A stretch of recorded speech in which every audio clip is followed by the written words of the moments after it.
Hello everyone! Welcome back to my channel. This is now our part 2 in proving theorems on isosceles triangle. Let us review our isosceles triangle. Isosceles triangle is a triangle with two congruent sides. So para matandaan nyo rin ang mga properties and parts of isosceles triangle, so ito yon. Sides are congruent. So yung two sides natin, yun yung legs. EF is congruent to EG.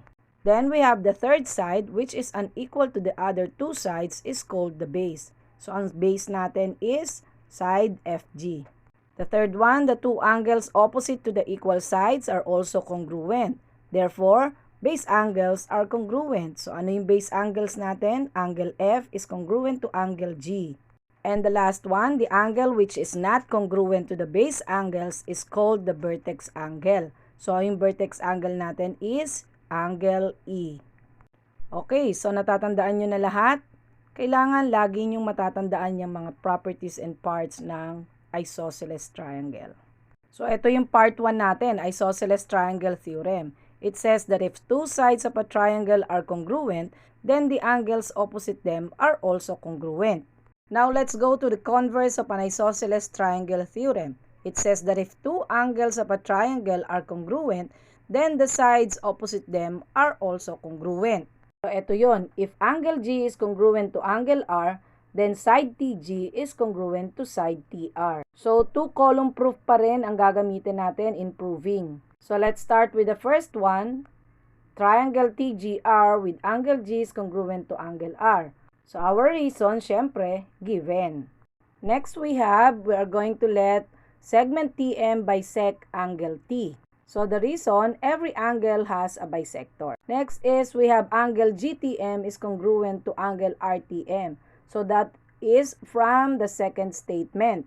So di ba ang sabi, segment TM bisect angle T. So yung angle T, hinati natin into two congruent angles. And by that, the reason is definition of angle bisector. Now from the second statement again, segment TM is congruent to segment TM.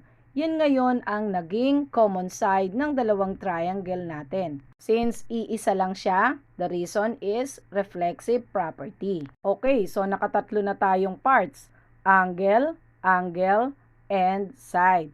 So, therefore, triangle TGM is congruent to triangle TRM by the reason of AAS theorem.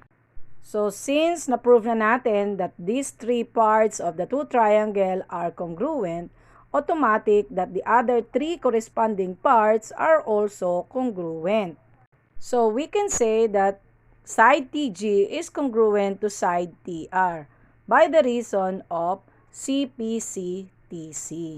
So, again, two triangles are congruent if their vertices can be paired so that corresponding sides are congruent and corresponding angles are also congruent. Okay, so we have proven that if two sides of a triangle are congruent, then the angles opposite them are also congruent. So that is the isosceles triangle theorem. And also that if two angles of a triangle are congruent, then the sides opposite them are also congruent. Okay? I hope you learned something. Thanks for watching.